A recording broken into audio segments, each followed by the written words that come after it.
Our final speaker is one of the leading global voices on disaster risk reduction and extreme heat. I would like to call Mr. Marc Gordon. Marc serves as a global lead for extreme heat risk reduction at the United Nations Office for Disaster Risk Reduction and was the senior coordinator for the midterm review of Sendai framework. In these roles, he leads global initiatives to strengthen disaster risk governance and support national and local governments, investors, and businesses in adopting proactive, risk informed approaches to preventing and mitigating extreme heat risk, reducing heat impacts on the people, economy, and ecosystems, and building heat resilience. We look forward to hearing his perspectives on harnessing AI to drive urban heat governance, investment, and actions to reduce heat risk and tackle heat shocks. Please join me in welcoming Marc Gordon. My greetings to you all from Thimphu in Bhutan. I'm delighted to be here with you today and to see so many old friends online and new friends I hope to make. It's been very much interesting to listen to you all so far, and I'm going to take a bit of time to take you through some of the aspects of extreme heat risk governance and investment and how this plays out in city contexts. My presentation will essentially be tackling three questions that cities must answer in parallel and how AI is potentially changing the odds on all three. It'll draw from the UNDRR WMO Global Heat Health Information Extreme Heat Risk Governance Framework and Toolkit, and the ongoing work on extreme heat risk governance and investment and draws on a range of AI applications that in urban heat risk management. These three questions that need to be asked at once, essentially around the aspects of ex-ante heat risk avoidance or prevention and reduction of the existing stock of risk, and how we can fundamentally support cities in absorbing the shocks when that heat risk manifests. These questions are not sequential, are sequential, but not separable. Weak performance on question 1 raises the bar for questions 2 and 3, and every pillar in this talk maps back to one or more of the three. Cities, of course, amplify their own risk. The urban heat island effect comes from heat-absorbing materials, lost tree and water cover, and waste heat from transport, energy, and industry, for example. Buildings alone account for roughly a third of global energy use and a quarter of global greenhouse gas emissions, making construction and retrofit choices a direct lever on question 1. Cities also account for over 75% of global energy use and 70% of greenhouse gas emissions, with buildings contributing up to 36% of urban energy consumption. Areas heavily affected by urban heat islands have shown roughly a 45% increase in heat-related mortality compared to less affected areas. So this is clearly not just a health, but an economic and societal resilience issue, well beyond aspects of thermal comfort. A recent systemic review found that AI now supports long-term strategic planning through scenario simulation as well as real-time operations and public participation, including via digital twins and interactive tools. This means that AI shows up across all three of our questions: avoiding risk creation, potentially through retrofit and emissions optimization, preventing crises through scenario planning, vulnerability mapping, and absorbing shocks through grid management, real-time response, and forecasting. The rest of this intervention is organized around where in that chain each tool actually sits, because the temptation is to treat AI for heat as one thing, and that it is not. Recurring failures in the framework and toolkit diagnoses are all visible in city planning practice. Fragmented policies across departments, reactive crisis-driven planning ahead of prevention, no single agency that owns heat resilience, logical, socioeconomic and ecological data and utility systems, inequitable outcomes, including in informal settlements systematically that are underprotected, and chronically underfunded ad hoc cooling investment. Note that in point 4, the data gap is exactly the bottleneck that determines whether any of the AI tools discussed later can actually be deployed. AI does not fix bad data governance. It depends on it. Urban planning lives mostly in the long-term common, but its outputs, shaded corridors, cooling centers, resilient shelters, are what short-term emergency response depends on. Planning and emergency management are not separate professions here. They're two ends of the same pipeline. A heat risk governance cycle that ties planning into an ongoing learning process rather than a one-off master plan is an issue. And question 1 lives mostly in the long-term column. Question 2 spans long-term and medium-term, including seasonal preparedness. And question 3 is the short-term column, but only works if the first 2 did their job. Cooling centers and shelters have to already exist and be sited correctly before a heat wave arrives. Let's take some aspects of sectoral relevance to city planners and decision makers. Let's take energy. Here we've seen that AI-driven grid optimization is already cutting emissions in early deployments. And this, of course, is looking at the ex-ante heat risk prevention space. Estimates in the 15% range alongside cost savings are around 20%, plus faster integration of renewables into interconnection queues. AI-driven grid optimization can slash energy costs by 20% and cut emissions by up to 15%. In the construction industry, AI-enhanced building energy modeling and retrofit optimization is projected to cut commercial building energy and emissions by roughly 8 to 19% by 2050 under current trends, which we must recognize under potentially accelerating climate overshoot. That may not be the case. And potentially between 40 and 90% if paired with stronger policy. How about urban transportation? Well, AI-coordinated traffic signals and transit scheduling reduce idling and fuel burn, and route optimization tools steer drivers toward lower emission paths, directly cutting one of the 3 sectors named in question 1. None of this is heat-specific technology, perhaps leaning into Esteban's previous point. It's decarbonization infrastructure that happens to be the single biggest lever on future heat risk. How about land use, materials, and heat mapping? Well, preserving and expanding green and blue infrastructure, tree canopy, wetlands, rivers, still the oldest and still most effective cooling technology available. But look at my point of view. AI-based UNet and vision transformer models are now generating block-by-block heat maps rather than city-wide averages, letting planners see solution. Block-by-block forecasts empower cities to map future heat islands before they fully emerge, supporting decisions on, for example, tree canopy, cool roofing, and shading placement. There are multiple examples. Germany's CLIPS project in Dresden combines 250 plus centers with satellite data so planners can simulate the cooling impact of trees, reflective materials, or design changes before they are built.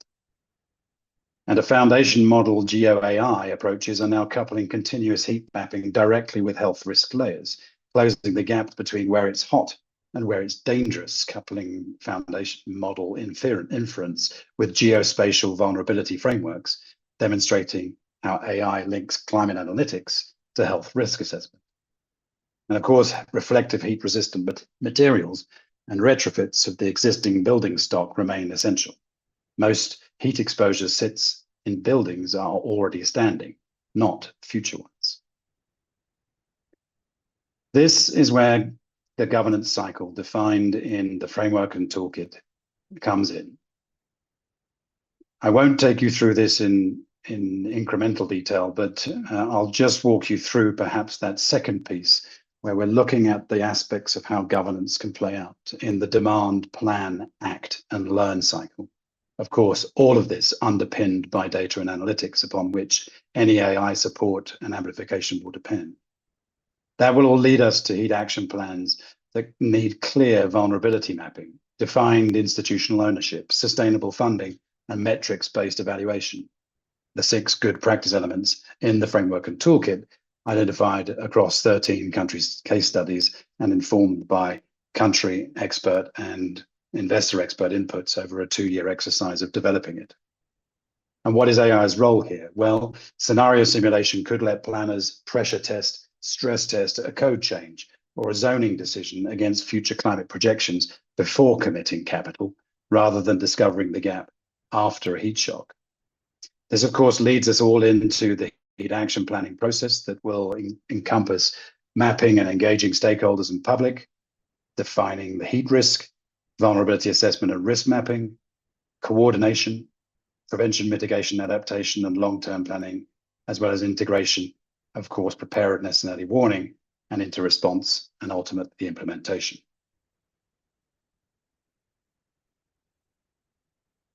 The intention here is to curate multidisciplinary, multi-sectoral, and multi-temporal and scalar approaches to heat action. Action that addresses the challenges presented by existing governance constructs and mechanisms. Of course, heat resilience is chronically underfunded because it often hides inside broader resilience or adaptation budget lines. The Extreme Heat Risk Governance Framework and Toolkit seeks to offer a modular investment model that is designed to accelerate heat governance readiness through a catalytic support package that helps cities and national and subnational authorities establish core structures for national and subnational multi-sectoral coordination and decision-making, strengthen cross-sectoral readiness and accountability, and ultimately to steer, scale, and align public and private investment to accelerate action in heat resilience.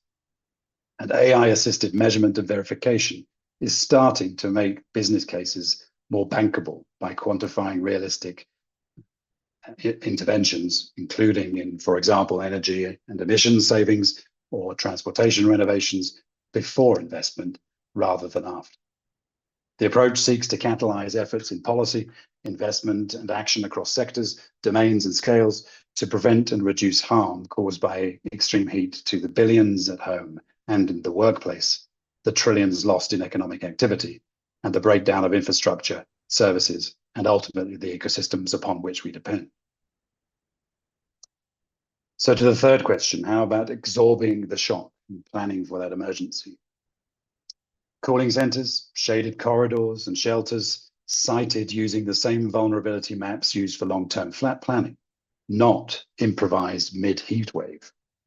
Shelter design standards extended to informal settlements and displacement sites. Grid resilience. It could be the single most important consequential planning decision for shock absorption. When the grid fails during a heat wave, cooling fails with it. And AI-based load forecasting is proving its value precisely in these cases. One utility's legacy model missed an anomalous heatwave demand pattern that its AI model, running in parallel, predicted correctly during a heatwave. A legacy model needed major corrections, while the AI model successfully anticipated an unusual demand pattern. In terms of the live response window, perhaps this can be looked at through 4 lenses: forecasting to AI models for speed and accuracy. For example, NOAA's new the National Oceanographic and Atmospheric Administration of the United States, they have a new operational AI forecast suite which runs on a fraction of the compute of legacy models. AI-driven global weather prediction models provide forecasters with faster delivery of more accurate guidance whilst using a fraction of those compute requirements. How about hyperlocal heat forecasting? A UAE graph neural network model achieved a 96% accuracy in short-term heat wave risk prediction in an arid climate. This, of course, being an arid, coastal, and urban zones don't heat in the same way, and the model was built to capture that. In terms of multi-hazard alerting at city scale, China's Mazu AI agent, developed for the Early Warnings for All initiative, the United Nations, runs hyperlocal functions, including minute-level disaster data collection, customized risk assessments, real-time alert broadcasting, and emergency shelter navigation mapping, and is now being deployed across dozens of other countries. And how about in infrastructure-specific responses? Esteban referred to Barcelona, and here in Barcelona and Madrid, the Respira platform uses live sensor data plus predictive weather and ridership inputs to control metro station and tunnel ventilation during heat events. The platform continuously analyzes real-time temperature, humidity, air quality, and electricity use alongside predicted weather and ridership inputs. And we have numerous examples which we could speak to. Ahmedabad, one of the poster childs of the first citywide heat action plan, a template that has been scaled nationally and indeed looked at in great detail and replicated internationally. And this has had a significant effect in cutting heat-related mortality. Singapore, with its nationwide wet bulb globe temperature sensor network feeding 37 agency heatwave plan. Researched policy pipeline shaping worker protection rules. In Haifei, an 85,000 sensor urban lifeline system processing over 10 billion data points a day across pipelines, bridges, and utilities, feeding a joint meteorology health early warning mechanism, urban lifeline monitoring system built on these devices. Gives 10 billion data points a day. And of course, there are many other. New York City, France, and indeed in the UAE. But we need to be also recognizant of what AI does not fix. Data governance is still the binding constraint. Fragmented data across ministries, utilities, and health systems limits what any model can do, however good the model is. Interpretability and equity, they matter. Opaque models risk directing investment towards visible, easy to model areas rather than the most vulnerable ones. The framework and toolkit's warning about inequitable outcomes applies also to AI-driven planning as well. AI infrastructure, data governance is still a binding constraint. The AI infrastructure itself has its own footprint. AI data center cooling is becoming a real grid planning variable in its own right, not just a tool applied to other people's heat problems. AI inference and training workloads are characterized by extreme business burstiness, creating cool infrastructure challenges of their own. And treat AI as an accelerant for good governance, not a substitute for it. AI structure has and this is one element I hope that we can unpack a little further in today's discussion. And so for a few thoughts as we close this intervention and dive into a further exchange. Make sure urban planning has a permanent seat in integrated cross-sectoral heat risk governance right away. Do not wait until after the next heat wave forces the issue. Use AI heat and vulnerability mapping to target interventions where risk concentrates, not where land is easiest to develop. Treat emissions and reduction in energy, construction and transport as a heat prevention and adaptation infrastructure, not a separate climate agenda. Retrofit existing buildings as seriously as coding new ones. Most exposure already exists. Insist on shared, interoperable heat and health data as a precondition for any AI tool you deploy. And design cooling centers, shelters, and grid resilience as part of the long-term plan, not as a bolt-on.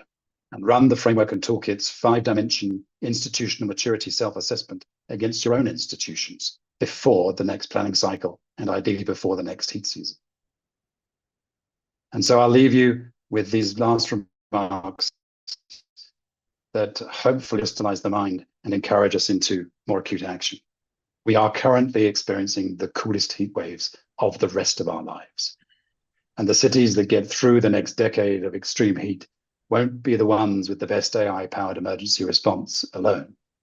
They'll be the ones whose planning decisions made years in advance, including with AI support, made the emergency smaller in the first place. Back to you, Ashwina. Thank you, Marc, and thank you for the thought-provoking insights. I appreciate the three questions you have challenged us to consider. How do we prevent heat risk from being created? How do we ensure that existing risks do not become crises? And when heat shocks do occur, how do cities continue to function rather than fail? These questions remind us that resilience is not a single intervention, but a continuous process of planning, investment, coordination, and learning. Also, your presentation reinforces an important message that has emerged throughout in today's session. Artificial intelligence is not simply about generating more data. It is about transforming information into better governance, smarter investment decisions, and more effective action. Of course, considering AI governance, AI and human in the loop model for the points that AI alone does not fix, as you rightly mentioned. Thank you again for the presentation.